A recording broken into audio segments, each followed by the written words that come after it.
안녕하세요. 포유한율령호소입니다. 최근에 회사 신설 때문에 시간 내기가 어려워가지고 여러분과 대화하는 시간이 조금 줄어든 점 양해 부탁드리면서 오늘은 국내 자산시장 환경을 한번 짚어보고 내년에도 이게 개선될 조짐은 있는 것인지 여러분과 대화를 나누고자 합니다. 우리나라 경제가 본격적으로 나빠진 게 2021년부터입니다. 주가 지수도 2021년 6월경에는 3,400, 연말에는 3,000이 조금 무너졌지만 그래도 종가가 한 2,900 정도 끝났는데, 최근에 이제 3년 가까이 지났잖아요. 2024년 지금 11월이니까. 근데 주가 지수는 어제 보니까 2,500선으로 끝났더라고요. 여러 가지 이유는 여러분들도 잘 아시겠지만은 2021년부터 중국 경제도 나빠졌지만은 중국 경제가 나빠지지 않았더라도 우리나라 경제가 그렇게 좋아졌을 거라고 생각은 하지 않습니다. 왜냐하면 중국산 제품이 그때부터 계속 좋아지기 시작했거든요. 그러니까 우리 한국이 이제는 중국하고도 경쟁을 해야 되는 그 시기로 접어든 시점이 2021년이라고 보는데, 그런 이유 때문에라도 설사 중국이 그렇게 나빠지지 않았다 하더라도 우리 경제가 좋아졌을 것이냐는 또 다른 문제인 것 같아요. 부동산도 과연 그 중국 경제만 살아 있었다면 부동산이 안 꺼지는 것인지, 또 금리는 안 올라가고 환율은 안 올라갈 것인지 그런 것도 한 번씩 생각해 보는 것도 의미는 있을 텐데 지나가는 거니까 오늘은 그 2021년부터 그 우리 경제 상황을 조금 짚어보고 그 다음에 어떤 방향으로 전개될지 여러분과 대화를 나누고자 합니다. 앞에서도 얘기를 했지만은 2021년이 중국 경제도 나빠졌지만은 그때부터 이제 물가가 오르기 시작한 시점이란 말입니다. 2021년 초부터 환율이 올랐으니까요. 그리고 그 당시에 국제 유가도 한때 120불 가까이 갔죠. 그리고 2022년에는 그 러시아가 우크라이나 침략하면서 원달러 환율이 한때 1450원까지도 가기도 했고 달러 인덱스도 114까지 가기도 했죠. 여러 가지 복합적인 이유가 지금 있는데 그리고 인구도 점점 아까 청년 인구입니다. 줄어들고 있고, 그 다음에 대학을 졸업해도 취업도 안 되는 것도 2021년부터 시작됐고, 또 국내에서는 그럼에도 불구하고 중국 경제가 나빠지고 한국 경제가 나빠지고 있음에도 불구하고 그 2021년 6월까지만 해도 그 미국 경제를 불안하게 봤죠.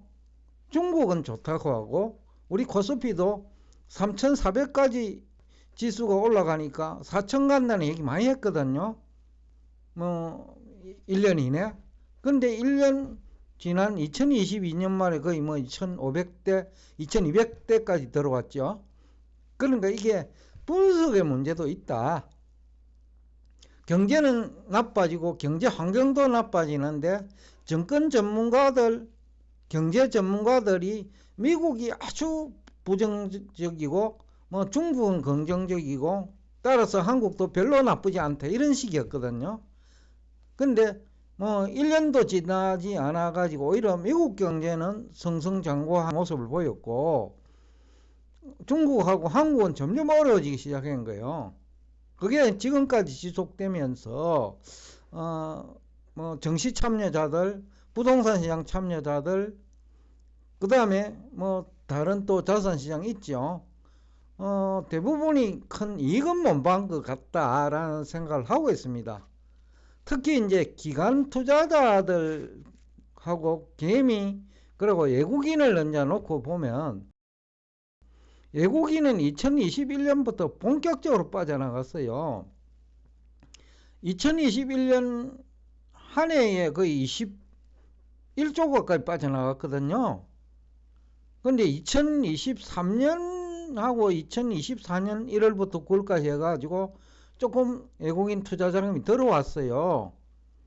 그래도 그 4년을 보면 한 17조 원 정도 외국인 돈이 빠져나갔어요. 그러다 보니 고객예탁금도 이 표 제가 밑에 하단에 빨간 글씨로 17조 원 감소했다고 했는데 2021년 연말만 하더라도 고객예탁금이 67조 원이 넘었어요. 근데 어제 날짜로 사실은 그 50조가 깨졌어요. 이 표에서는 그 10월 말로 하다 보니까 50.6조인데 어제 날짜로는 50조도 깨져 버렸어요. 고객예탁금이 점점 주는 이유가 외국인 투자자금 유출도 있고 국내 개미 투자자들이 미국 등지로 지금 투자 지역을 옮기고 있죠. 그리고 뭐 기관들 중에서도 연기금 같은 경우에는 국민연금이 대표적이죠. 외국에 투자를 하고 있고 여러 가지 이유 때문에 우리 국내 증시가 뭐 상당히 조금 지금까지도 부정적이었죠. 좀 더 구체적으로 얘기하면 또 부동산 PF 대출 많이 했잖아요. 지금 뭐 제2금융권은 엉망이거든요. 제가 뭐 구체적으로 얘기를 하지 않고는 있는데 국내 경제에 미치는 부정적 영향 때문에 뭐 가능한 국내 경제는 얘기를 하지 않았는데 최근에 들어와 가지고 이제 저희들이 그 환율 연동 상품을 본격적으로 이제 운영을 해야 되니까 결국은 우리 국내 경제를 뭐 보지 않을 수가 없어요. 왜냐면 이게 이제 향후 환율하고 관련돼 있고 또 외국인 투자 자금이 들어올 거냐 말 거냐하고 관련돼 있고 여튼 환율과 관련돼 가지고 저희가 이제 본격적으로 비즈니스를 해야 되기 때문에 어쩔 수 없이 뭐 제가 이제 최근에 들어가 좀 체크를 한다 할까요? 체크를 하다 보니까 많은 변화가 있었어요. 2021년 이후에 우선 뭐 대외금융자산을 보면 3년이네요. 2년, 3년, 4년이니까 3년 동안에 약 한 3,597억 불이 증가했어요. 뭐 작은 돈이 아니죠. 근데 여기서 해외 정권 투자는 2천억 밖에 증가 안 했어요. 뭐 이것도 작은 돈이 아니지만은 그러면 나머지 약 한 1,500억, 1,600억 불은 아마 금융회사들이나 대기업들이 그 해외 지점도 있고 그러니까 거기서 자산 운용하는 게 크게 늘었지 않나 싶어요. 그리고 또 해외 정권도 국민연금이나 일반 뭐 군인공제, 공무원연금 뭐 연금들 많죠. 이런 데에서는 채권 투자가 많을 거예요. 한국보다 그쪽이 높고 하니까. 그리고 환율이 그 낮을 때는 못 들어갔을 거예요. 왜냐하면 2022년 말까지 그 원화 강세가 된다고 다 얘기를 했단 말이죠. 근데 원화 강세는커녕 지금 자꾸 원화 약세가 이루어졌단 말이죠. 그러니까 뒤늦게 들어간 돈이 많을 거고 최근에 이제 그 한 두 달 됐네요. 미국 연준이 금리 인하를 하니까 아마 연기금들도 미국 채권에 투자한 사람이 많을 거예요. 그래서 이걸 보았는지는 모르겠어요. 왜냐하면 미국 금리 인하하면 시장금리도 내려갈 줄 알았는데 시장금리 뭐 내리지 않고 있거든요. 미국은요. 오히려 지금 한 0.8% 올랐어요. 10년물인 것은 8% 정도 평가 손실이 생겼죠. 작은 돈이 아니죠. 10년물이니까. 20년물을 하면 그보다 더 많고요. 30년물은 훨씬 더 피해액이 클 거고. 여하튼 해외 정권 투자가 개미가 이렇게 한 건 아니라고 봐요.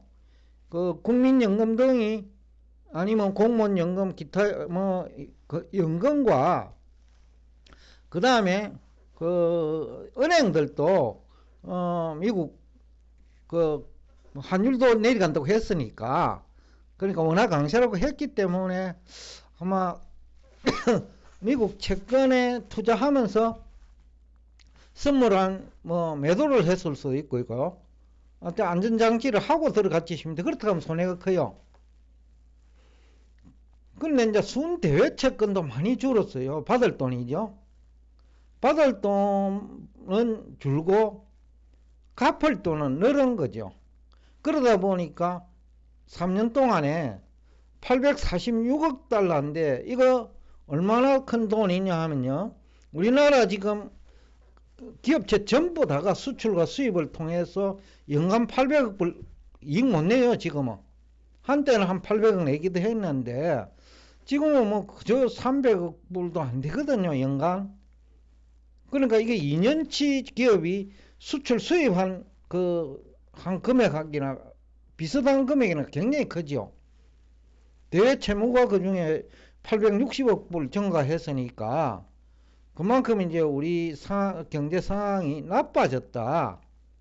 그러다 보니 뭐 외국인은 떠날 수밖에 없고 개미도 떠날 수밖에 없는 거죠. 그것을 증명하는 것이 결국 이제 고객예탁금인데, 고객예탁금이 3년 동안에 17조 원 감소한 거예요.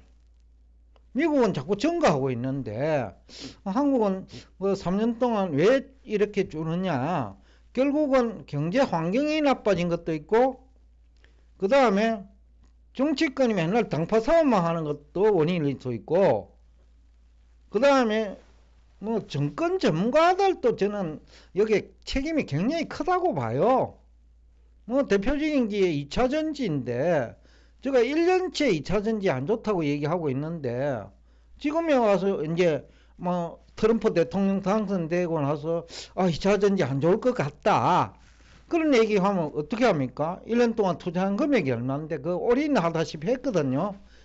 2022년 초입니까 말인가 2023년 초에는 2차전지 이쪽이 제일 투자가 많았어요. 근데 그때보다도 지금 2차전지 주가가 낮잖아요. 근데 환경은 향후 더 나빠질 거로 봐요. 왜냐면 미국 트럼프 대통령이 보조금까지 안 주겠다는 거거든요.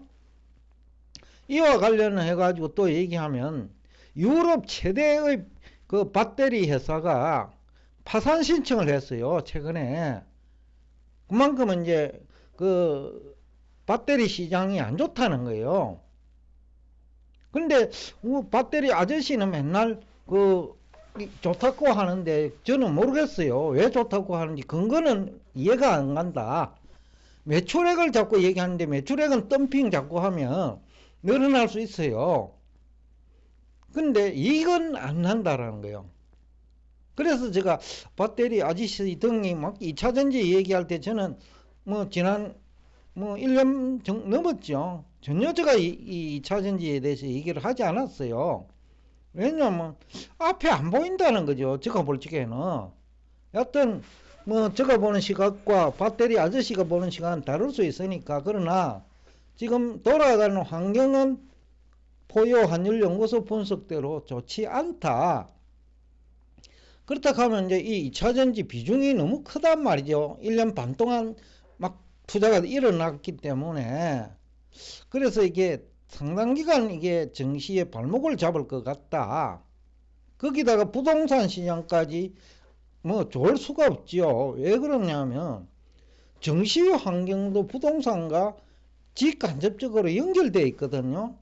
증시에서 돈을 번 사람이 부동산에 투자할 수도 있는데, 근데 그런 환경이 아니잖아요. 국내에서는 기관도 못 벌고, 즉 펀드 투자자도 돈 못 벌고, 직접 투자자도 돈 못 벌었단 말입니다. 지수가 내리서니까. 2차전지 보면 많이 빠져가 있거든요. 그러니까 이제 이것들이 이제 부동산 시장에도 부정적인 영향을 줄 거라는 거죠. 그리고 이렇게 되면 또 회사채 금리가 올라갈 거고, 그러면 또 금융회사가 어려워지고, 정권회사가 금리 낮으니까 국내에서는 기업 채권에 투자할 수 있거든요. 그런데 기업 상황이 점점 나빠지면 금융회사들 또 대출도 하잖아요. 채권 투자도 뭐 어떻게 보면 빌려준 거고 대출도 빌려준 거거든요. 그런 측면에서 보면 우리 금융회사들도 상당 기간 어려울 것 같다. 원래보다는 내년이 더 어려워질 것 같다. 그런 생각을 해요. 그러다 보면 막 그 금융회사는 자기들의 잘못을 고객한테 전가시키거든요. 대출금리 올리고 그 다음에 뭐 채권 뭐 회사채는 뭐 여러 가지 핑계를 대 가지고 뭐 높은 금리 요구하고 그러니까 금리 양극화도 생기고 그 채권금리 양극화도 생기고 대출금리 양극화도 생길 거란 말이죠. 여하튼 국내 시장 환경은 결국은 기관 투자자 시장으로 발전할 수밖에 없다. 지금까지 개미가 희생됐다면 뭐 PF에서는 기관도 희생됐지만은 특히 금융권이 희생이 많이 됐죠. 이 금융권이 아마 내년에는 이 금융권의 위기가 1금융권에도 어느 정도는 뭐 파급되지 않을까라는 걱정까지도 해야 되는 상황이에요. 일단 내년이 그렇게 국내 사정은 좋지 않다. 외환시장 환경은 뭐 어떻게 될지 모르겠는데 지금은 이제 너무 높다는 것이 그 조금 문제지. 큰 장기적으로 보면 달러당 1,400원도 높은 것이 아니다. 왜냐하면 이 국민 경제가 자꾸 망가지고 있잖아요. 뭐 정치권의 혼란은 내년에도 계속될 거고 그리고 정쟁만 하다 보니 공부를 안 해요. 경제 공부는 안 한다라는 거지. 예? 그래갖고 좋은 것만 끄집어내가 좋다 얘기를 하고 물론 재경부 장관은 좋다 얘기를 해야 돼요. 대통령도 해야 돼요. 그렇지만 그 정도가 너무 심각한데 좋다고 하면 오히려 그게 더 부정적인 영향을 미쳐요. 왜냐 그만큼 희생이 크기 때문에. 대표적인 것이 부동산 정책이죠. 지난 1년간 부동산 경기 부양책을 썼는데 지금 효과가 없잖아요. 다시 내리니까. 그러니까 지난 1년 동안 투자한 사람만 또 희생되는 거예요. 부동산에 투자한 사람, 주식에 투자한 사람, 회사채에 투자한 사람 다 돈 빌리가 했다고 하면 다 희생된 거죠. 여튼 이런 복합적인 이유 때문에 국내 경제도 또 별로 좋지 않은 그런 상황에서 트럼프가 미국 우선주의로 간다면 그 파장은 지금보다 조금은 더 할 거다. 그래서 참 걱정입니다만은 그럼에도 불구하고 자산시장에 참여하는 뭐 여러분과 또 포유환율 연구소도 이제는 포유환율 컨설팅이라는 주식회사를 만들었기 때문에 자산 운용을 해야 되고 그런 측면에서 보면 어떻게 보면 여러분들과 저와의 관계가 지금까지는 그저 정보를 제공하는 사람과 또 이 정보를 이용하는 사람 관계였다면 지금 저희들도 이제 자산을 운용해야 되는 입장에서 보면 조금 국내 시장 환경이 좀 슬프다, 안타깝다. 그런데 누구도 이것을 조금 개선시킬 만한 능력을 가진 사람도 없다.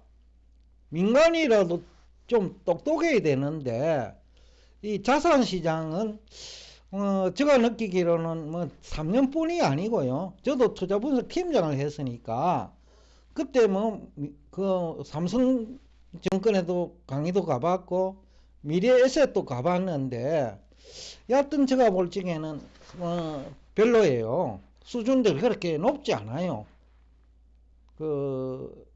삼성 미래에셋 나머지 유튜브에서 활동하시는 분들도 제가 느끼기로는 수준이 높지 않아요.